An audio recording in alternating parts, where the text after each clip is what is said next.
Bonjour à tous. Je voulais remercier Ami FSH pour m'avoir donné cette opportunité de vous parler des avancées sur la dystrophie facioscapulomérale et je vais aussi vous parler un petit peu de nouvelles thérapeutiques. Je regrette vivement de ne pas être avec vous et je vous remercie pour tout ce que vous faites comme soutien à l'équipe niçoise qui s'occupe, comme vous savez bien, depuis de nombreuses années, beaucoup de FSH. Donc, ça, c'est mes conflits d'intérêts. Euh, je voulais un petit peu vous parler en général du panorama thérapeutique sur les myopathies. On sait que en général, la myopathies, en particulier la FSH, sont des maladies ce n'est pas toujours facile de diagnostiquer, puisqu'on a plus de 200 types de myopathies différentes et pour lesquelles il y a des approches thérapeutiques différentes et variées qui sont en train d'être développées en fonction de l'anomalie génétique et du type de mutation. On a des mutations pour lesquelles on a une perte de fonction et pour la FSH, par exemple, on a un gain de fonction toxique d'une gène, d'une protéine, que c'est la protéine DUX4, que normalement n'est pas exprimée, et que quand elle est exprimée, elle induit des anomalies au niveau musculaire. Il y a un fort besoin médical parce qu'il y a beaucoup de patients qui sont atteintes, parce que si les maladies sont rares, dans l'ensemble, toutes les maladies rares font beaucoup des patientes. Donc on a des approches qui sont développées.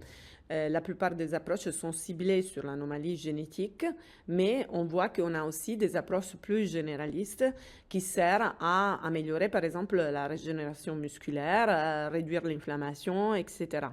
Donc, en fonction du type d'approche, on a des objectifs qui sont un peu différents. Et on parlera aussi de la possibilité, puisqu'on a des approches différentes, de pouvoir les combiner pour aller vers une médecine personnalisée. Donc aujourd'hui, on parlera des enjeux, des avancées, des stratégies et des défis. Tout ça, parce que vous l'avez entendu des milliers de fois, que la FSH est une maladie assez complexe et qui représente une sorte de paradigme pour les autres maladies. Pourquoi? Parce que c'est une maladie dans laquelle on n'a pas une protéine qui manque, comme par exemple dans la Duchenne, mais nous avons un facteur de transcription qui s'appelle DUX4 qui est surexprimé. Pourquoi il est surexprimé? Parce que à cause de la contraction des unités répétées, donc de la perte d'unités répétées sur le chromosome 4, ou à cause d'une mutation dans le gène SMCHD1 qui s'attache à ces unités répétées, on a une ouverture de l'ADN du chromosome 4 et on a la surexpression de ce gène toxique. Et ce gène toxique active toute une cascade de gènes, en particulier des gènes embryonnaires, des gènes liés à l'inflammation, etc. Donc, ça induit une inflammation, un stress oxydatif et, in fine, une dégénérescence musculaire. On sait que les patients, ils ont une hétérogénéité génétique qui ne vient pas seulement du fait qu'ils peuvent avoir un FSH1 dans le 90% des cas ou un FSH2, mais aussi parce que on voit qu'il y a d'autres gènes, je vais vous parler un petit peu de ça après, il y a d'autres gènes qui peuvent être impliqués dans cette hétérogénéité. Et en plus de l'hétérogénéité génétique, n'explique pas tout, parce qu'on a une hétérogénéité clinique qui dépasse l'hétérogénéité génétique. Donc, on a d'autres facteurs qui modifient l'expression de la maladie chez les personnes. Et c'est important de connaître ces facteurs parce qu'ils peuvent être des facteurs confondants pour le développement thérapeutique, mais ça peut être aussi des facteurs qui peuvent être traités dans certains cas. Donc, quand on parle des thérapeutiques, certains d'entre vous ont participé à l'essai thérapeutique de Fulcrum sur l'osmapimod, qui est une P38 MAP kinase qui avait comme objectif celui de bloquer l'activation de la protéine DUX4 et donc réduire la toxicité musculaire.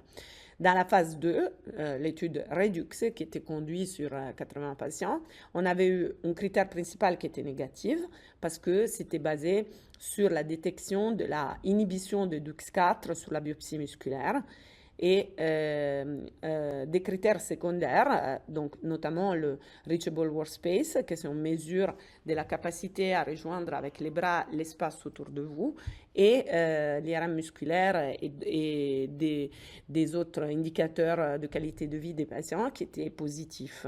Ce qui a motivé à faire un essai de phase 3. L'essai de phase 3, malheureusement, qui s'est terminé en 2025, a eu des résultats totalement négatifs. Il y avait tous les critères qui étaient négatifs. Alors, cet échec, pourquoi il a été riche d'enseignement? La première chose, c'est parce que quand on essaye dans la phase 2 d'identifier DUX4 dans le muscle pour voir si on peut l'inhiber, on n'y arrive pas. Parce que le muscle est très hétérogène, parce que faire 2 biopsies dans le même endroit, c'est quasiment impossible. Et on n'arrive pas donc à mesurer directement toutes les approches qui sont visées contre DUX4. La deuxième chose, on a une phase 2 qui est positive et une phase 3 qui est négative. Qu'est-ce qu'il a changé entre la phase 2 et la phase 3? Les patients qui étaient inclus, ils n'étaient pas les mêmes. Dans la phase 2, on devait avoir une atteinte inflammatoire des membres inférieurs pour pouvoir faire partie de l'essai parce qu'il fallait faire la biopsie dans cet endroit. Tandis que dans la phase 3, cet élément il était enlevé. Et probablement ce changement de la population a pu peut-être influencer aussi les résultats. Une chose qui est claire, ça a soulevé l'intérêt et l'importance de les mesures quantifiées de l'infiltration graisseuse et de la masse musculaire par IRM musculaire, qui est devenu un des points très importants à mesurer parce qu'on se aperçoit dans toutes les études d'histoire naturelle que avant d'avoir une modification clinique de l'état du patient, on voit une modification au niveau de l'IRM musculaire. Quelles sont les approches maintenant qui sont tentées pour cette maladie? Alors, on va avoir bientôt l'ouverture d'un essai de phase 3 sur un médicament qu'on va appeler Delbrax, qui c'est un anticorps conjugué avec une oligonucléotide. La technologie s'appelle ASO, qui cible un récepteur qui se trouve seulement dans le muscle et qui va inhiber directement DUX4 dans le muscle et pas dans les autres tissus. Cette approche est développée par Avidity, qui a été récemment rachetée par Novartis, et on devrait avoir d'ici peu l'ouverture de quelques centres en France, dont naturellement Nice. On a une liste d'attente qui est énorme, donc je ne sais pas si on ne pourra pas inclure des patients FSH1 plus de ceux qui sont déjà dans la liste d'attente, mais s'il y a des patients à FSH2 qui souhaitent participer, vous pouvez nous contacter. Après, il y a un autre essai qui est en train d'être fait aux États-Unis qui s'appelle ARO-DUX4, qui est développé par Arrowhead. Et ça, c'est une ARN interférence qui, comme on a dit, va se lier au transcrit de DUX4 et le dégrader pour réduire l'expression de DUX4. Quels sont les problèmes de toutes ces approches anti-DUX4? On sait que DUX4 est faiblement exprimé dans le muscle. Comme on a vu dans l'essai d'osmapimod, ça va être très difficile de pouvoir l'identifier dans le muscle. Et donc, comment on fait pour mesurer l'efficacité de ces traitements? Et une autre question qui se pose est, DUX4 il est très faiblement exprimé dans le muscle. Est-ce que le fait de éliminer DUX4, ça va être vraiment totalement efficace? Est-ce qu'on va arriver à le cibler correctement? Quelle est la fonction de DUX4 dans d'autres tissus? Est-ce que dans d'autres tissus, DUX4 fait quelque chose qui fait que la maladie peut continuer à se développer? Donc,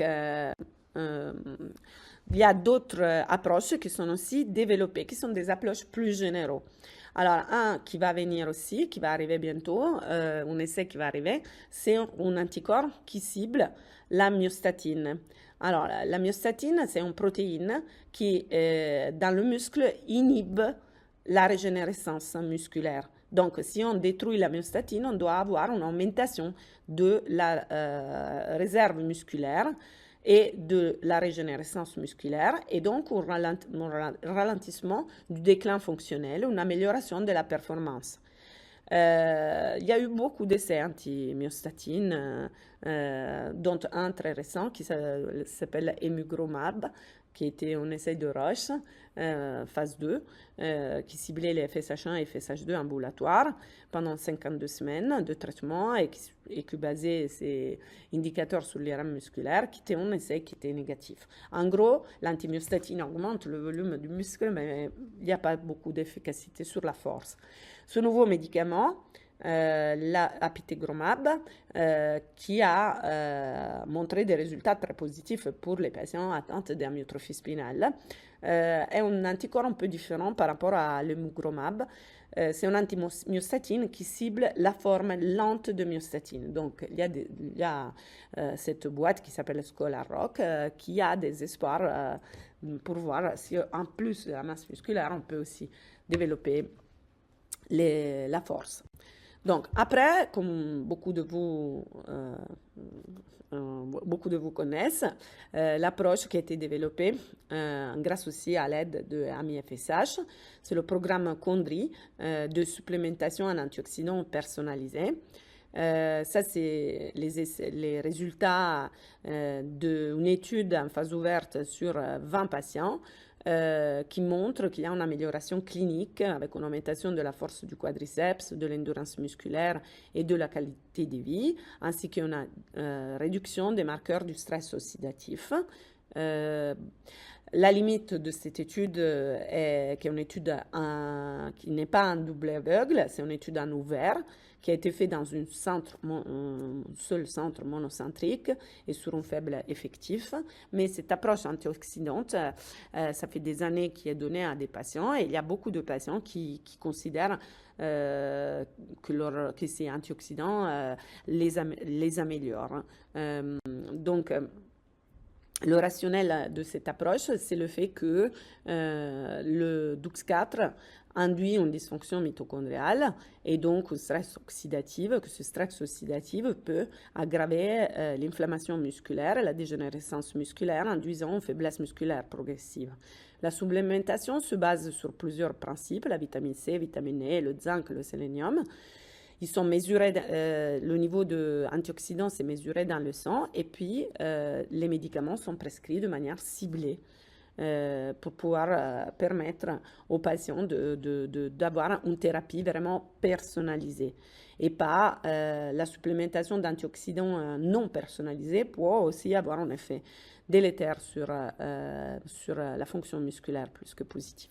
Donc, comme on peut dire, c'est important que ça soit fait de manière personnalisée. Donc, nous, à Nice, on est à disposition pour aider les patients à avoir accès à ce type de traitement, qui pour le moment n'est pas du tout approuvé et donc il est payant, mais on essaye de au moins réduire pour les patients le coût du dosage.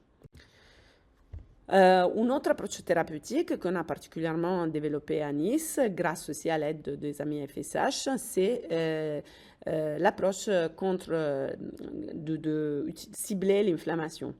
On sait que l'inflammation précède toujours la dégénérescence musculaire et on a, comment on peut dire, identifié des acteurs qui sont, à notre avis,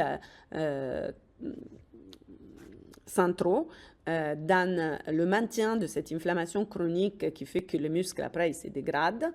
Et notamment, on a trouvé que le rôle plus important pour nous est joué par l'interleukine 6. Et l'interleukine 6 est aussi impliqué dans le stress oxydatif et la dysfonction musculaire, peut participer au cycle de dégénérescence-régénération musculaire. Et on a montré qu'elle a augmenté de 2-3 fois chez les patients. Cette augmentation corrèle avec une dégradation de tous les scores cliniques, que ce soit le Clinical Severity Score, le score musculaire, le Brook, le Vignos, la MFM, comment on peut dire, cette corrélation, si on la regarde en longitudinal, persiste dans le temps. On peut même prédire le niveau de dégradation musculaire en mesurant la IL-6 parce que les niveaux initiaux du IL-6 prédisent dans le temps la vitesse de dégradation clinique et à l'IRM musculaire. Ça, c'est le dernier papier qu'on vient de sortir. Donc, depuis 2 ans, on est impliqué dans une essai thérapeutique avec un anticorps qui est dirigé contre les récepteurs de l'acétylcholine qui s'appelle satralizumab. C'est une injection sous-cutanée avec un protocole d'induction et puis c'est une injection par mois, donc qui cible, comment on peut dire, qui bloque le récepteur. À différence des approches avec comme Arodux4 ou Delbrax, il ne cible pas DUX4, mais les conséquences de l'activation de DUX4, en particulier l'inflammation. Alors, pourquoi on a pensé à ça? Premièrement, parce que cette approche peut être combinée avec des approches anti-DUX4. Et deuxièmement, si DUX4 pourrait jouer un rôle dans l'induction de cette dysimmunité, de cette inflammation chronique, et rôle qui pourrait se jouer très tôt dans le développement, puisque DUX4 il est exprimé au niveau fœtal, et qui resterait par la suite dans le temps. Donc la FSH pourrait ne pas seulement être une maladie génétique, mais être une maladie génétique sur base dysimmunitaire. Donc là, on a l'essai est pratiquement fini. On a conclu la phase en double aveugle et on est en train d'analyser les données et on aura les données d'efficacité pour la fin de l'année. Donc, moi, je suis en trépidation pour savoir si cette approche qui était, comme je vous dis, la première étude, ça a été fait grâce à l'aide de AMI FSH pour savoir si on est arrivé à quelque chose de concluant pour les patients. Alors, quels sont les défis qui nous restent à affronter pour finalement arriver en thérapeutique? Parce qu'il faut travailler aux essais thérapeutiques, mais il faut travailler aussi de l'autre côté à essayer de le plus possible avoir des informations sur la maladie pour pouvoir comprendre quels sont les patients à mettre dans les essais thérapeutiques qui puissent bénéficier à tout le monde et pour pouvoir comprendre si toutes ces approches thérapeutiques sont valables pour tout le monde. Parce que quand on regarde la maladie, on voit des phénotypes cliniques qui sont très différents, des formes très sévères qui commencent dans l'enfance à des formes qui apparaissent à l'âge adulte et qui ont un phénotype clinique qui est complètement différent, avec une atteinte plutôt axiale plutôt que des membres supérieurs et des membres inférieurs. Donc, on a dans le temps, l'équipe de Nice, grâce à l'observatoire, à toutes les études d'histoire naturelle auxquelles certains d'entre vous ont participé, et je les remercie énormément parce qu'ils nous ont permis de mieux comprendre, on est arrivé à identifier certains facteurs. Par exemple, des modificateurs génétiques, épigénétiques. On a vu que le vieillissement pouvait jouer un rôle très important qu'on est en train d'explorer. Et on a vu aussi que, par exemple, les estrogènes chez les femmes étaient protecteurs par rapport à la maladie. Donc, les femmes, jusqu'à la ménopause, ils sont légèrement moins intenses que les hommes à parité de mutation. Et puis, bien sûr, il y a d'autres modificateurs qui sont l'exercice, la nutrition, le stress et le sommeil. Et moi, j'arrête pas de vous dire que c'est important d'avoir un style de vie sain si on veut réduire les effets de la maladie.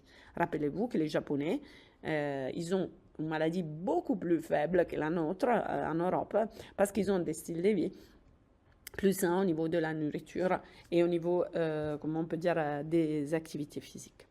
Donc là, je vais vous montrer un petit peu d'exemples de comment la variabilité clinique peut influencer ces facteurs peuvent influencer la variabilité clinique. Par exemple, on sait que si on regarde le nombre d'unités répétées, plus on a d'unités répétées, moins on est malade. Donc les formes plus graves sont à 2 ou 3 unités répétées. Et puis quand on arrive vers 7, 8, 9, 10, la maladie est un peu plus légère. Par contre, quand on regarde ces patients de 7 à 10, il y en a qui n'ont rien du tout, donc et on retrouve ces allèles dans la population générale dite saine, et d'autres qui peuvent avoir un phénotype clinique, même des fois grave. Pour quelle raison? La première des raisons qu'on a découvert, c'était le fait que la FSH1 et la FSH2, en réalité, ne sont pas deux choses séparées, mais ils se superposent. Donc, on a dans cette zone grise entre 7 et 10 unités répétées des patients qui non seulement ils ont la forme de type 1, mais ils ont aussi la forme de type 2. Donc, cette superposition fait que leurs manifestations cliniques sont encore plus graves. Mais c'est des patients qui ont des phénotypes totalement typiques de FSH. Donc, ce n'est pas des patients qui ont des choses particulières. Vous voyez, ils sont pratiquement identiques, même si on sait qu'il y a des différences. Quelles sont les manifestations typiques? L'attente du visage, l'attente scapulaire, l'attente asymétrique des releveurs de pieds, on peut avoir l'hyperlordose, etc. Par contre, nous avons aussi des patients qui ont des formes atypiques, comme celles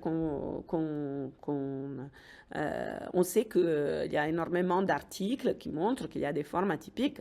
Par exemple, ce patient qu'on voit tout en haut, il vient en consultation, il a des mouvements choréiques. Il y a un patient qui a la myotonie. Vous voyez, ça, ce n'est pas du tout typique de la FSH. Et un autre patient qui a les yeux qui se ferment, la ptosis. Donc, quand on regarde dans la littérature, on s'aperçoit qu'il y en a pas mal de ce type de patients qui sont décrits. Et donc, on a fait une étude. Cette étude, ça nous a permis de travailler sur 157 patients qui présentaient un FSH de type 1 et de les catégoriser en patients qui avaient un phénotype typique comme les formes du type A, un phénotype avec soit en faiblesse faciale, soit en faiblesse scapulaire, donc phénotype incomplet, des patients asymptomatiques et des patients atypiques. On a étudié particulièrement ce patient atypique qui représentait quand même le 17,2% de la cohorte, donc 27 patients sur 157. Et on a regardé quelles étaient les causes de l'atypie. Donc, on a vu le phénomène myotonique, une insuffisance respiratoire précoce, l'atteinte prédominante au niveau du membre inférieur, la présence d'une ptosis de la paupière, une atteinte distale du membre supérieur, les CP4 très élevés, une atteinte proximale très importante du membre inférieur, une cardiomyopathie, le fait d'être encurvé, donc un camptocormie, les pieds creux et après d'autres anomalies. Et parmi tous ces patients, donc parmi ces 27 patients, on en a trouvé bien 14 qui avaient une autre maladie génétique, surtout la dystrophie myotonique de type 1, mais aussi la forme de type 2, des myopathies mitochondriales, des calpaïnes. Parmi les patients qui avaient des mouvements choréiques, on a trouvé une maladie d'Huntington et aussi une ataxie spinocérébelleuse de type 3. Donc, quand on a un FSH, mais on a aussi d'autres manifestations qui ne sont pas typiques, il se peut qu'on a une autre maladie génétique. Et pourquoi c'est important? Alors, pour les essais thérapeutiques d'identifier ces patients, c'est important parce que si on les met dans l'essai thérapeutique, on risque d'altérer toute la cohorte et donc d'avoir des médicaments qui ne montrent pas l'efficacité parce qu'ils ne sont pas efficaces sur les autres maladies. Dux4, il n'est pas impliqué dans aucune de ces maladies. De l'autre côté, si quelqu'un développe une thérapie pour l'autre maladie, ce patient, il peut en bénéficier. Et donc, il pourrait améliorer sa situation clinique. Ce patient atypique, ils ont comme caractéristique de commencer plus tôt que les autres, d'être plus sévères et surtout, il y a une fréquence très très importante de ces patients atypiques qui ont une autre maladie génétique chez les patients qui sont porteurs d'un nombre d'unités répétées entre 6 et 10. Ensuite, on avait quand même envie d'aller un peu plus loin dans la caractérisation et on se posait une deuxième question, qui c'est celle de voir si, en plus des anomalies génétiques et épigénétiques, donc le gène FSH2, on pouvait avoir d'autres facteurs qui pouvaient être considérés comme modificateurs. Et on s'est particulièrement intéressé aux modificateurs du système immunitaire. Et donc, on s'est aperçu, en regardant dans notre observatoire, qu'il y avait pas mal de patients qui avaient des associations avec des maladies auto-immunes. D'ailleurs, c'est une idée d'un patient qui un jour est venu me voir, me dit, est-ce que le diabète de type 1, est-ce que la thyroïdie, ça pourrait être en lien avec la FSH? Et effectivement, c'était une bonne question. Donc, c'est dans cette autre étude qui est en phase de publication, grâce à l'implication en chondrie, on a pu élargir notre cohorte. Donc là, maintenant, on a énormément de patients et on a 300 patients, dont 157 provenaient de l'étude précédente. Donc, on l'a toujours catégorisé comme avant. Et on a regardé chez ces patients si ils étaient porteurs de maladies auto-immunes. Et quand on regarde, on voit qu'il y a énormément de patients qui ont des pathologies auto-immunes parce qu'on a 82 patients sur 299. Si on regarde dans les différentes catégories, on voit qu'il y a une augmentation de pathologies auto-immunes dans les formes à la fois typiques et dans les formes atypiques, parce que dans certains cas, ça fait partie du phénotype clinique de la maladie, comme la dystrophie myotonique. Et on a moins de patients qui ont des maladies auto-immunes chez les patients asymptomatiques et les patients qui ont des formes incomplètes de la maladie. Quand on regarde le type de maladie, on voit la thyroïdite en premier, suivi par le diabète. C'est les formes de diabète de type 1 ou de diabète insulinodépendante. On a les dermatites atopiques, la myasthénie, mais énormément d'autres maladies auto-immunes. Et certains patients, ils sont porteurs de pas une seule maladie, mais bien 2 maladies auto-immunes. En particulier, on a trouvé beaucoup de patients qui avaient la myasthénie. La myasthénie, c'est une maladie qu'on peut soigner parce qu'on a plein de médicaments qui ont été développés pour cette maladie. Et la chose intéressante, c'est qu'encore une fois, comme dans le cas des maladies génétiques, ce patient se situait beaucoup dans le nombre d'unités répétées borderline, entre 7 et 10 unités répétées, encore une fois. Et on a vu qu'en traitant ces patients pour la myasthénie, on avait une amélioration de la myasthénie, bien sûr, aussi du score FSH, parce que probablement ces symptômes n'étaient pas liés à la FSH, mais à la myasthénie. Donc, si vous avez une paupière tombante, si vous avez une faiblesse fluctuante ou des troubles de la déglutition importants et fluctuantes, je vous conseille d'aller voir votre médecin et de demander peut-être d'être testé pour la myasthénie, parce que si ça revient positive, vous pouvez la soigner et en partie réduire vos symptômes. Une autre chose qu'on a vue, ça a déjà été décrit dans un papier des Parisiens. On a trouvé 3 patients qui avaient une myosite nécrosante avec des CPK très très élevés. Et encore une fois, en traitant la myosite nécrosante, on a pu avoir une amélioration des symptômes. Et là, comme je vous disais, on voit que toutes ces maladies auto-immunes se trouvent surtout chez les patients entre 7 et 10. Donc, on commence à penser que dans la FSH, si on a un faible nombre d'unités répétées, c'est vraiment DUX4, c'est vraiment le problème génétique qui est important. Mais quand on va vers 7 et 10, il n'y a pas que le problème génétique. Il peut y avoir d'autres modificateurs, et notamment l'auto-immunité, l'inflammation, le vieillissement, plein d'autres choses qui peuvent rentrer en jeu. Et donc, et ça peut conditionner notre pensée par rapport à l'approche anti-DUX4, parce que ces patients-là, si on enlève DUX4, est-ce qu'ils vont avoir la même efficacité que les patients qui ont un nombre d'unités répétées plus faible? Bon, donc comme vous avez vu, on a énormément de thérapeutiques qui sont en train d'être développées et c'est intéressant le fait que toutes ces approches thérapeutiques peuvent être combinées entre eux. On peut prescrire, par exemple, des antioxydants, des anti-inflammatoires, des anticorps qui bloquent DUX4. On peut prescrire des ARN inhibiteurs qui bloquent DUX4. Donc, on peut combiner ces différentes approches de manière à obtenir le mieux des résultats. Et ce qui nous manque, c'est de bien caractériser nos patients pour comprendre quelle approche peut être bénéfique à quel patient. Donc ça, c'est un travail qui est encore en cours et qui nous permettra de mieux cibler votre thérapeutique, de mieux identifier le bon patient, le point numéro 3 qu'on a là, de développer des biomarqueurs pour voir l'évolution de la maladie, la réponse à la thérapeutique qui sont plus robustes et pour comprendre quelle est l'approche qui est idéale pour vous. Encore un parcours à faire pour mieux comprendre, pour stratifier les malades dans les essais thérapeutiques et pour pouvoir favoriser l'arrivée de nouvelles thérapeutiques finalement positives pour vous. Donc c'est très important qu'on continue de collaborer et on continue de s'améliorer dans les connaissances. Et c'est pour ça que je vous invite à continuer à nous aider.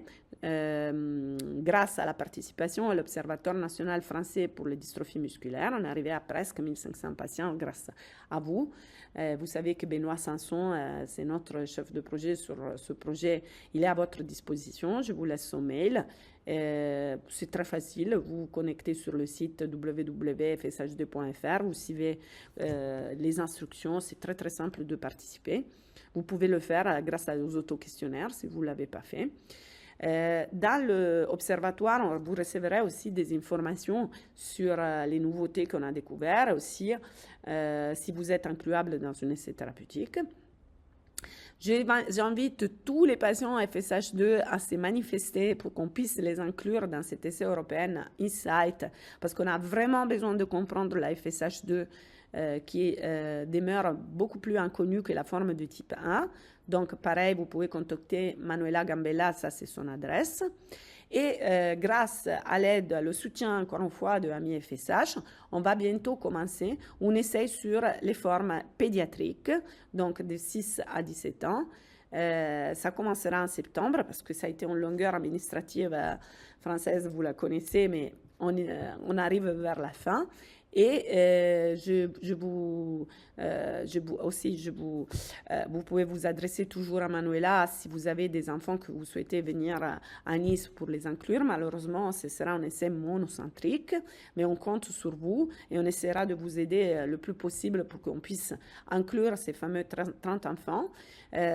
Surtout les formes les plus sévères sont les bienvenues parce qu'on doit comprendre qu'est-ce qui se passe chez les enfants. On a très peu d'informations sur ça. Si le mécanisme physiopathologique chez les enfants, c'est la même chose que chez les adultes, ou s'ils peuvent bénéficier d'approches différentes.